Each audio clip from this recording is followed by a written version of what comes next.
Hey, welcome to Stan the Energy Man. I am Stan Osserman, the director of the Hawaii Center for Advanced Transportation Technologies, also known as HCAT. And we are a state organization, and this is my lunch hour, so I'm not taking any state time to do this job. Also, my boss said, please give a disclaimer that I do not represent the entire state of Hawaii, the governor, or any of the legislators when I talk out of my mouth on this show. So if I insult anybody or say anything wrong, it's not their fault, it's all my fault. So good, we got that disclaimer out of the way.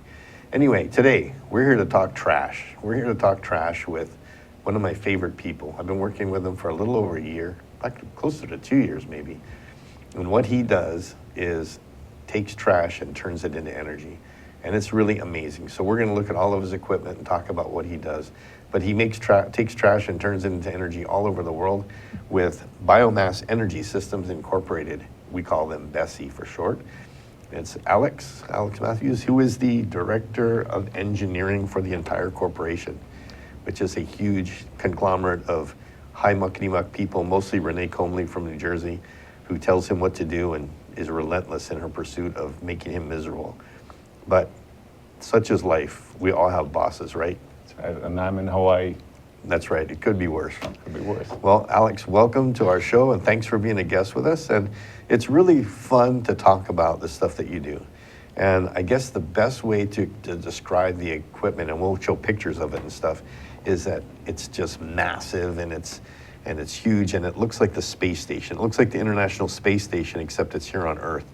And you shove anything into it and it turns it into fuel or hydrogen or electricity or heat or whatever you need. So we'll get into all that stuff. But to start off with, tell us a little bit about you and how you got into engineering and how you got into working with BESI. I'm Alex Matthew, as somebody said, two first names. But I got into engineering right from after graduating from high school, and chose this path or was given this path. But once I got to the U.S. About 25 years ago, I went to the University of Illinois in Chicago and graduated with a master's in engineering. And then one fine day I met up with Renee, and we started talking about things that we could do together. And there was this exciting technology that was out there. We were talking about how we could commercialize this and make it mainstream, because gasification related energy technologies are still considered esoteric. And so that was in 2007. BESI was founded as a women-owned company. And since then, we have been chugging along and trying to achieve our goals of making this a success and a reality. Okay. You said it's still kind of in its nascent stages. That kind of surprises me because little known fact, when I was in a newlywed 30 years ago, my father-in-law was doing projects in French Polynesia, and one of his favorite things was gasification. And I had no clue what he was talking about. And he tried explaining it to me, and still, it doesn't make sense to me. So that's your job today, is to take this technology that really is not brand new technology, but has certainly grown and matured over the last 3 decades or so, to fit really nicely into what we call today as waste energy or waste churn energy. Sure. And like I talk to your boss Renee all the time, and I talk to other folks, and it's like she doesn't look at trash as like rubbish. She looks at it as British thermal units, and so like every time she sees a cup or something, oh, it's like 5 BTUs, or what I mean. That's right. And so when you get into this kind of technology, that's what you're thinking. Like what goes in tells you what comes out. How much energy you put in is how much energy you'll get out the other side. So what goes into your equipment is just as important as what comes out, because there's a relationship. But it's also neat because some of the things that are problems, like for the military, you're doing a project at Hickam with us. One of the problems that we have is, how do you get rid of oily rags? They're a hazardous thing. You got to handle them properly. You can't just throw them in the rubbish. They keep them sequestered so they don't start fires in your rubbish can. Things like tires and stuff like that. Your equipment can take it and turn it into energy. And so why are we still taking things to the landfill if we can use gasification? Well, gasification, as you said rightly, has been around for at least since World War I as a technology for energy. And many companies do provide gasification-related products. But it has been primarily in the biomass, which is the wood-type gasification, that it has been utilized in the industry. And it has, like what your father-in-law was doing, was possibly wood-based. Exactly, Wood-based it was. gasifier. That is well known in the United States. It's less well known, but outside the United States and other countries, it is well known. But the challenge we have in the United States are two things. One is we have an abundance of fossil fuel-based energy. So the drive towards non-fossil fuel energy has been slow. And projects like yours, what we're doing at Hickam, is a unique opportunity to be able to demonstrate that we can make this successful as an alternative to fossil fuel-based technology. Right. But gasification, the kind that we are trying to do, is slightly different from the biomass gasification, because biomass gasification requires a particular type of waste. It needs to be shredded and sorted and made exactly the same size. And it has to all be homogeneous. But what we are doing with our technology and our system is to be able to take varied source. That means we can mix in stuff, like what you said about oily rags and tires. We can mix in things, which is what real life is all about. Right. Trash is never available, and we do recycling, which is fine, but the rest of the trash is mixed up. So And if you have to sort it, that's extra cost. Extra cost, and then that brings more additional problems down in the system. So what we are able to do is take in this mixed waste, process it, and produce energy. And that is a unique feature, which is a challenge. It's not as simple as I made it out to. And to go up against the availability, the easy availability of fossil fuel is also a challenge. And the demonstration projects like what we're doing at Hickam is going to go a long way in proving that we can do it in the US. Well, speaking of challenges, one of the challenges I've learned in learning about your technology is it doesn't scale down very well.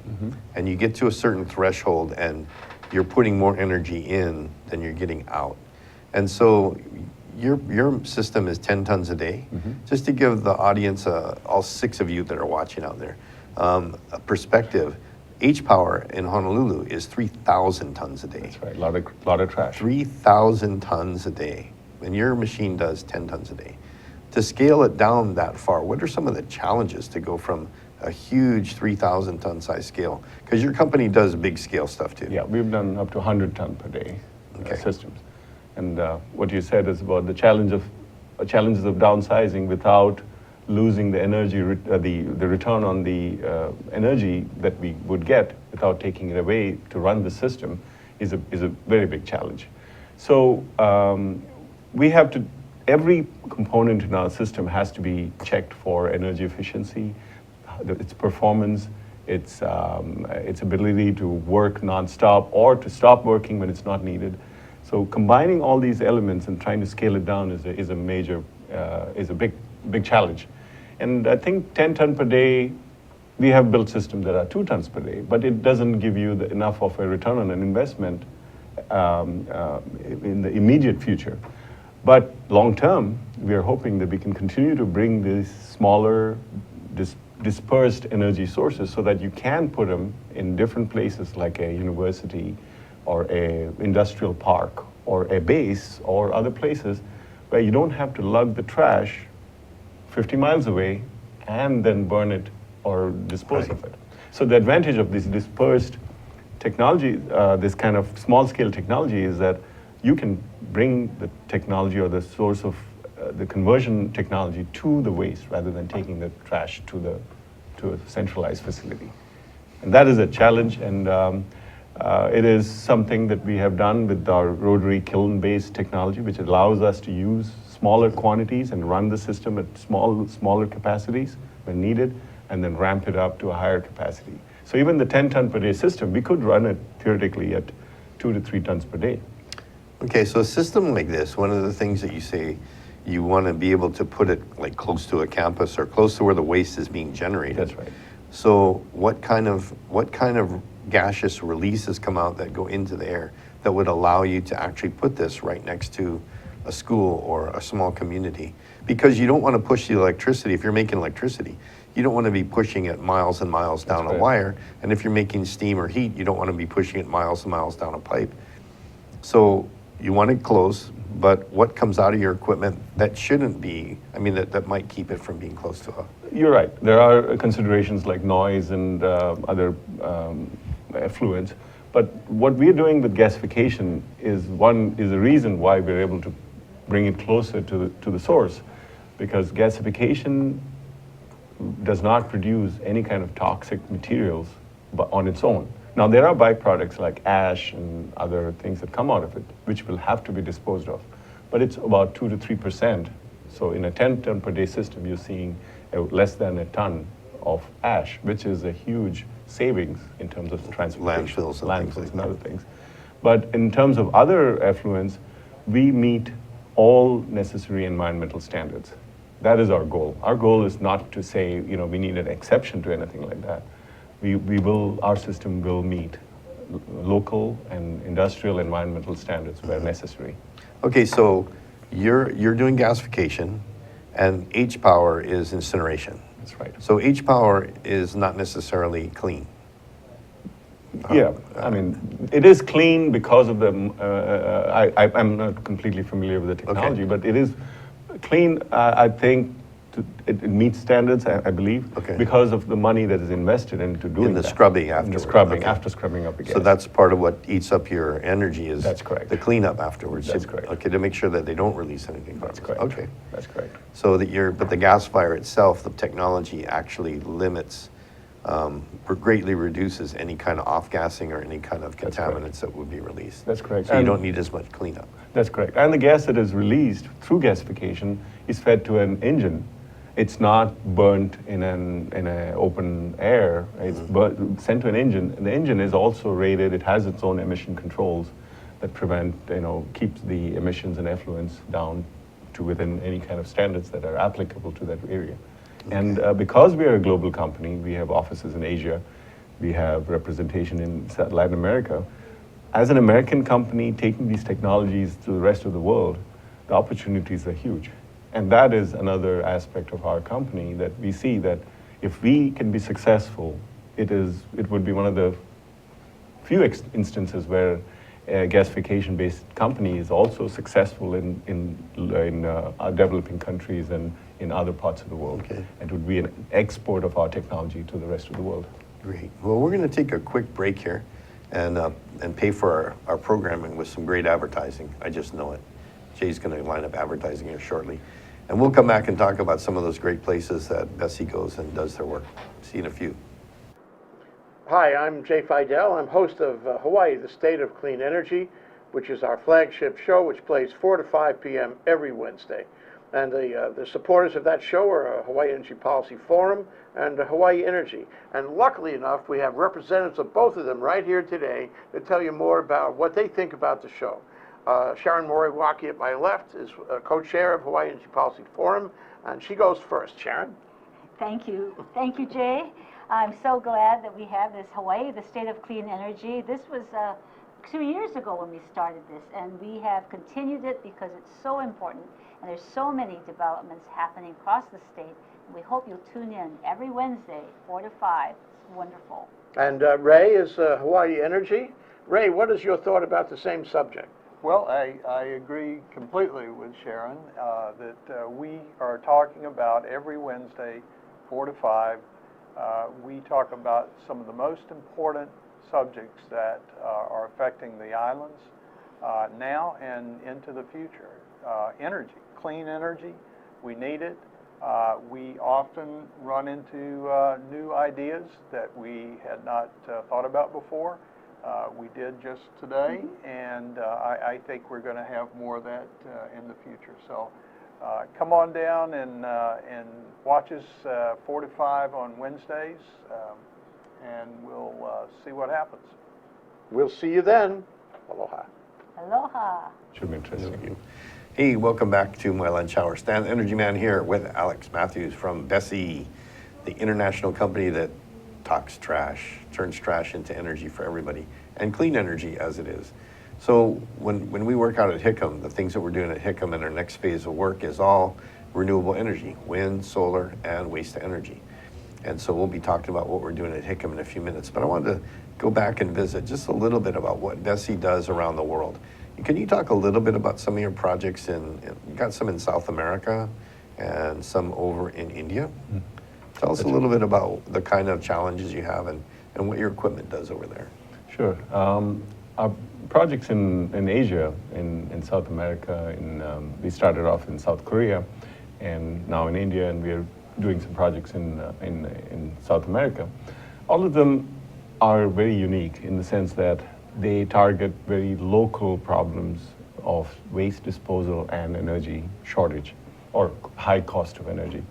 I think the best example is a project we have in India, which is in a textile industrial facility that is specializes in textile waste or textile production, and they generate a lot of textile waste, which is when you think textile, you think, oh, it's cotton. No, it's not. A lot of it is polyester, plastics, and these are not things you want to send to the landfill or burn, because burning plastics releases certain types of toxins if you don't do it correctly.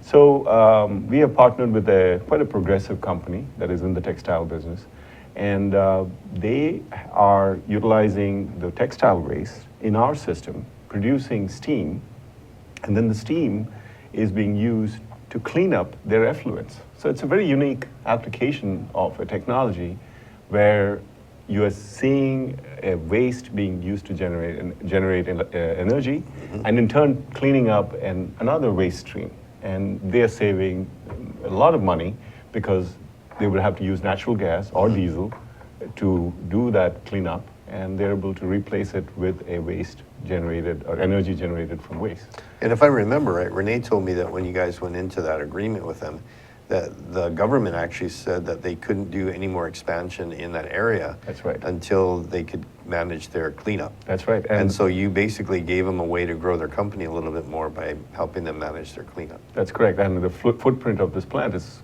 quite small. We're talking about, in that facility, is less than 2,000 square feet. Wow, that's like a house. That's right. And so they're able to integrate that into an existing plant and just pipe the steam out to where they need it. So that's a unique combination and a very good demonstration of what we can do at the local level.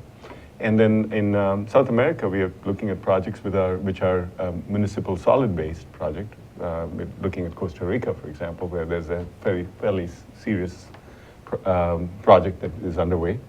And that would be non-recyclable municipal waste that need to be disposed of. There's a high cost of disposal, but there's also high cost of energy in these countries. And by offering a smaller technology, which is unique, because normally, like you mentioned before, some of these waste disposal facilities are huge. They're 1,000, 2,000, 5,000, 10,000 tons a day. We are at that facility going to be about 50 tons per day. Okay. But the advantage of working with a company like that is able to do that at the small scale is that they can be quite picky about what they get as waste. They can say we are going to restrict ourselves to industrial waste, which has a lot of plastics or paper or certain types of cardboards and other material. And they can give a return on their investment and thereby be profitable. So we don't want this to be, our goal with our technology is to be able to provide a solution to a local entrepreneur or a small company or a big company to be able to independently be self-sufficient in disposal of their waste, if they have any, or to make energy that they can use internally. And ideally both. Ideally both. And that is our focus on places where we have had this technology be installed. And in Chicago, we are now putting together an R&D facility where we will be able to solicit different types of waste from all around the world and try to figure out which is the best way to end up as an energy source. Do you want to go down the steam route? We have a boiler that'll produce steam. Do you want to go down the engine route? We have an engine that will produce electricity. Do you want to go down the air conditioning route? We will have an air conditioning system that will produce air conditioning, or a combination of all three. So having such a facility in near Chicago will allow companies to come in, try different things, and say, oh, this is what I want to do. And we hope that facility will also go live by about February of next year, and another place for us to keep pushing the boundaries of this. Great. And a couple of things that we're looking at using Bessie for at Hickam is to produce some hydrogen. That's right. Maybe produce hydrogen from this gasifier. That's right. And then maybe to make some liquid fuel, either something that simulates JP8 or diesel fuel. That's right. That the military might want to use and evaluate it for usability in the DoD system. That's right. So there's a lot of flexibility to your system.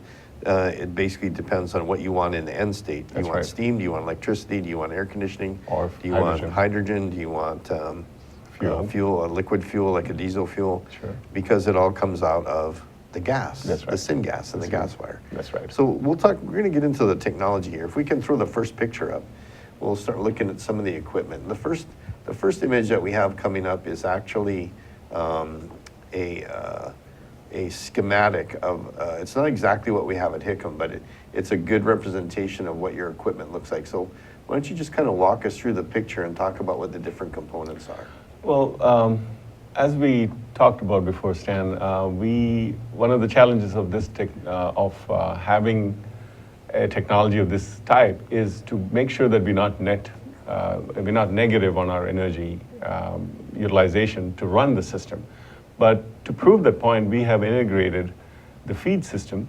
At the very top right, you can see that there's a feeder where you can feed your material in using a bucket loader or whatever you want to use, and that is shredded with a shredder, very high efficiency shredder, to a relatively small size, and then it's pushed through to a hopper for limited storage, and then moves on to a gasifier, which is on the second platform, and then to a gas cleanup, and then to an engine, which is in yellow, and you produce electricity. It's a very simple representation. So the thing that's tubular looking on the left side is that's horizontal, like a horizontal.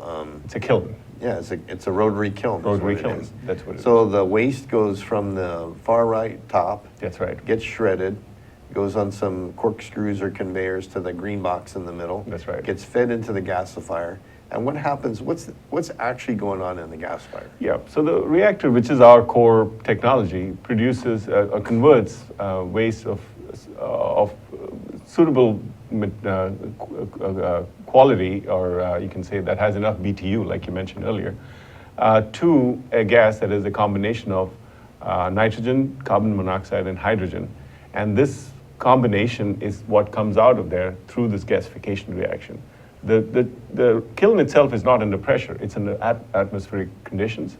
So there is no pressure. We're able to produce this gas, which is then cleaned up and directly utilized. We do not store this gas in any part of the system. So, but what makes the gasifier different from just burning it? What is it? Is it the pressure? Is it the control? Is it feeding oxygen in? Or is there anything special that you do? You limit the amount of oxygen in the process, or you control the temperatures? What are the kind of magical things you do in there? What you said is correct. We are able, gasification by definition, as opposed to incineration, is to burn something or to process something with limited oxygen. So you're not really burning it, you're decomposing that solid material through heat at temperatures about 1,800 degrees Fahrenheit, and then you're producing this gas. This gas is a very controlled type of gas. Whereas if you burn something, you get this flame, and then the gas that comes out is all bad, in layman's terms. You have to clean everything in that gas, which is about 4 to 5 times the volume of this syngas that comes out of this process. We do clean the syngas. It has certain things that we don't want in it, but then the cleaning mechanism and the residuals that come out of it is much smaller. And we are able to do it very effectively. Whereas if you just burn something, you have to put in very large scrubbers and cleaning mechanisms, which make the system unviable when you want to go down to the smaller sizes. For the large systems where there's enough money to do that, that might work. But in the small sizes, that is a problem. So, and I know I'm not going to be using the right terms, but what we would think of as smoke coming out of something is That's right. actually synthetic gas. It's a synthetic fuel that comes out of the end of your system that's That's right. very refined. That's right. Very specific in a chemical composition. That's right. And can be used as a fuel in an internal combustion diesel engine, or it can be refined into other things. Other things. Or you can just make heat with it. You can burn that syngas In a boiler. in a boiler to make heat for steam or air Or conditioning, conditioning. whatever you need. That's correct. Okay. And this combination of carbon monoxide and hydrogen is a very stable combination. It does not require any kind of very specific storage. You can store it in temporarily until you process it for a few seconds in standard pipes and bins. So this makes the system very efficient, relatively inexpensive when you compare it to an incinerator or larger complicated gasifiers.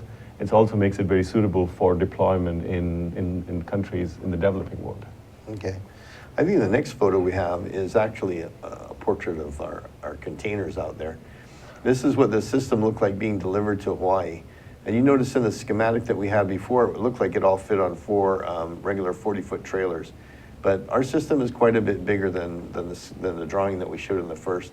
So when it arrived in Hawaii, those big radar dishes or satellite dishes are not part of the system. But all the 40-foot blue containers there lined up are what the system looked like. And there's a selfie with Alex and I in the next shot there in front of the rotary kiln gasifier part of the equipment.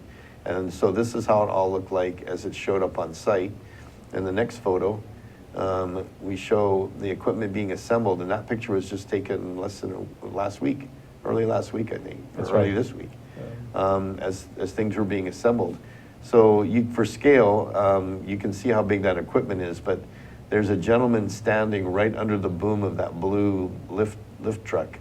So for scale, what's the tallest thing in that setup, Alex? You remember, about 60 feet? No, we're about 50 feet. 50 feet? Yeah, the tallest structure is at 50 feet. And then all the other modules are much lower. They're at about 25, 30 feet high. Okay. So the gasifiers on the left, That's right. and the cleanup stuff is pretty much in the middle. That's right. And then on the right will be your power generation. That's right. It's not in position yet. And also what's missing is the feed. The feed side. Feed side, which is on Okay. the left side of that blue tube, like kiln. And once that's all assembled, you will have a complete system that's capable of handling 10 tons of waste. All right. And the next shot is, I think, just a different angle from the back of it. I think that's the gasifier, the rotary kiln on top. That's right. And you can see the stairs give it some good perspective on scale and give you an idea of how big this piece of equipment is to do 10 tons a day. Beautiful. We should have had the stairs and stuff done in silver or white instead of navy, blue and gold navy. But the Air Force will probably forgive us. But that's what the equipment looks like, and we're really excited. And this will be finished being set up by when? Another couple weeks? Yeah, the end of December, we'll have it set up mechanically, and then we have some other instrumentation and electrical work in the early part of January. Okay. And then we should be rolling. Okay. Is that our last picture? I think that might be our last picture. I don't know if there's one more. Okay, what's the last one there? Let's see. Oh, that's just from the backside, looking towards the gasifier and the cleanup stuff. So that's the system as it's going in, and it's amazing. This stuff all went in within 2 weeks. What you see being erected there was actually pre-assembled off-site and disassembled, shipped to us, and reassembled in basically less than 2 weeks. And we should have it stood up here shortly and running by January. That's so right. This is really exciting stuff to be part of. And I've shared some of those photos with folks in the Navy and at Hickam, and they're pretty impressed. Thank you. So I think it's almost time for us to take another break here. So we'll take a quick break and go visit the commercials again, and be back in a few seconds with Alex. This is Alice Lee Hagan, host of ThinkTech Hawaii Business Education Spotlight. My show here at ThinkTech Hawaii is every Thursday from 3 to 4 in the afternoon.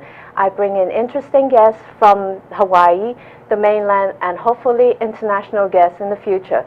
Do join us on Thursday from 3 to 4 p.m. ThinkTech Hawaii Business Education Spotlight. Aloha. Hey, welcome back to Stan the Energy Man. We're here with Alex Matthew from Bessie, talking about gasification and talking trash. So we've got the project at Hickam. we saw the pictures, it's almost there. And we're getting really excited to get this thing running. So what are the first things we expect to be doing with that equipment once we get it up and going? Well, we have a period of demonstration. We will be bringing in very calibrated types of waste or feed material, because they're not really waste. These are generated from known sources. We will be running it through the system. We will measure the amount of energy that it produces, the efficiency of the system, how it fits into the scheme of things. You've got a very good microgrid project that is coming on site. We will see how that would fit into some of your plans on the base, HCAT. And that 3-4 month period will be an evaluation demonstration period.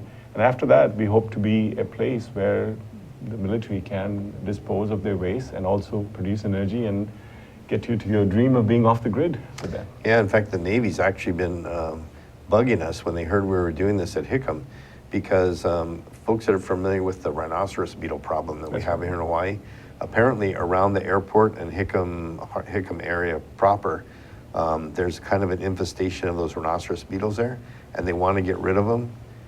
And so they restricted all the green waste from leaving Hickam and Pearl Harbor, unless it's been treated, i.e., burned, gasified, whatever. That's right. So that just happens to dovetail really well with Very their nicely. equipment. So hopefully we can help the state of Hawaii get rid of an invasive species I think at the that'd be same great. time. So we'll work on that with the state and with the Navy and see what we can pull off. But I'm going to try and make some hydrogen off of your syngas. Can you, from an engineering/chemistry standpoint, talk about the process of taking your syngas and pulling the hydrogen out of it and cleaning it up so we could use it in our fuel cell vehicles? Sure. So since the syngas has a lot of hydrogen, and not a lot in terms of being 100%, but it has about between 20 to 30% of hydrogen, we need to use a process that involves some sort of a catalyst and then remove the rest of it, which is carbon monoxide, nitrogen, all the rest, and then deliver it to what you want as a hydrogen, which can be pressurized and stored or utilized right away. So that process involves catalysts, some reforming type of process, and then being able to remove that hydrogen and provide it to you. But that can be easily integrated into the system, because all we have to do is tap off from the supply that goes to the engine and set up your hydrogen plant nearby. Do you have any idea of about how much hydrogen we could get if we were running at capacity at 10 tons a day? Have you guys done the math on that yet? Or? No, we haven't. We've done the math, but I don't recollect it right now. But. Yeah, don't mean to put you on the spot. Actually, I like putting you on the spot. But, and then the other thing we're looking at is making some liquid fuel, like diesel kind of fuel. So what would that process look like? Well, it would be something very similar to the hydrogen, but we would have to use a process where we don't go all the way to the syngas, but we are going to take the syngas and again do some reforming, do some other processes. But there is another interesting process that we talked about, the algae process. Now, if we could let the engine do its work, produce electricity, give you the hydrogen, we still have plenty of carbon dioxide in there. And if this carbon dioxide can be used to feed algae, now you're able to produce algae that can actually deliver the fuel to you. So now you can do all three at the same time, and that could be a better way to look at utilizing this energy, including the heat that is needed by the algae and the carbon dioxide, and still get you the hydrogen. So what Alex is talking about is, most of you know that HCAT is subordinate to High Tech Development Corporation, and there's Kunli Fuels. They do algae. They look at different algae to make fuels and oils and things, and they're very good at it. And they're a startup that's in Hawaii, that started in Hawaii, and they just happened to discover an algae on the Big Island that makes hydrogen if you feed it carbon dioxide in the dark, and That's right. So there's just another way of, when we get into these technologies and we start looking at the chemical side and say, look, if we have these byproducts, what do we need to combine it with to do something else? So another thing that we talk about, whether it's electrolysis or gasification, is you still have byproducts. So in electrolysis, you can make oxygen for your medical community and not have to bring in oxygen. But there's also some great things that you do with nitrogens and ammonias for fertilizers. And we have a great blooming agriculture community growing in Hawaii now, and they could certainly use some fertilizer type products. That's right. So would your equipment be equipped to help turn maybe some of that stuff in, some of the ash and some of the byproducts into fertilizers, or? Sure. I mean, the ash that comes out of the system can be treated as activated material that is very beneficial to the agricultural community. Of course, it depends on what you put in. I mean, if you're looking at hazardous material, then you obviously want to separate Right. that out. But if you're looking at standard paper, wood, other material, you can have produce very easily what's called biochar, which is commonly used these days in organic agriculture, and the ash could be used in agricultural facilities. Okay, so if you were using your equipment, just tell me if this is feasible. And we have a bunch of really yucky stuff going in, tires and rags and oily stuff, and maybe some a little bit of hazardous materials going in. And we're making electricity and we're doing good. But then we have a customer that wants so many tons of biochar. That's right. To do fertilizer stuff with. You could start feeding the not so good stuff through there and get it through the system. That's right. And pretty much be able to tell when that's through the system. Yep. And then be running the new stuff in and literally say, okay, from here on out it's good. That's right. And because your ash comes out right out of the system. You don't have That's to right. stop and shut down. You don't have to It stop. just continually keeps coming out. That's correct, and that's a very good point. And we are not a batch process, we're a continual operation process. You don't have to open the reactor, feed it. We can run 24/7, and as you said, we can change the feed material on the fly, and you can reserve your good material, which is high BTU material, for later. If you had a lot of wood, like the rhinoceros beetle, you could stockpile it, and then when we're ready to run it, bring it in, and we don't have to stop the process. Okay, so I'm designing my microgrid on the fly right here. So, Okay. So I've got plenty of solar. I've got some wind going during the day. That's when I get rid of my junk stuff. Yeah. Low Yeah. BTU, Yeah. run it through your system. I don't need a whole lot of electricity, but it keeps your system running. That's right. Keeps it all warmed up, so That's you're not wasting energy starting and stopping. Just keeps it running. And then when I need the energy at night, and I need the power, then I take the high value BTU stuff and I throw it in there and I start making it. And maybe that's the same stuff that I need for my farmers when they start doing agricultural stuff. So I collect the byproduct there and use it to sell to the farmers to mix in with their fertilizer and stuff. See, that's how these systems are really amazing to me. They all fit so well. And we studied ecology in school, you know, even in my school when I went back in the dark ages, when we used to drag our knuckles on the ground on the way to school, you know, to learn about the ecosystems and things, how this can help, that can help that. And I've started to talk about energy systems just like ecosystems. They're so much alike, where if we start just opening our aperture a little bit wider and looking at how we can do things that synergize with each other, and take the oxygen for the medical stuff and take the byproducts that work for agriculture out of your system and start working those other pieces, the revenues are there because there's a value to the right kind of ash to go to a farm. That's right. They'll pay you for it, you know, and then there's a value to the oxygen that comes out of an electrolyzer because there's a need for it, there's a market for it. That's right. So when you start talking about, can you make electricity? Yes, but that's only one thing you're doing. You're also spinning off and doing these other industries or these other things. So there's so much, that's why this stuff is so exciting to me. There's so many ways that you can take your technology and someone else's technology, like the Kunli algae stuff, put it together and come up with something totally different. And it's amazing. It's really, really amazing. So we're looking forward to seeing a lot more of the products out of the gasifier. So what size generator is it that we're getting on ours? Do you remember? It's 500 kilowatts. total, 500 kilowatts. But it's not a single engine. There are 4 engines Okay. of 125 kilowatts each. So Okay. that allows us to scale it. We can run 1 engine, 2, 3, 4. Okay.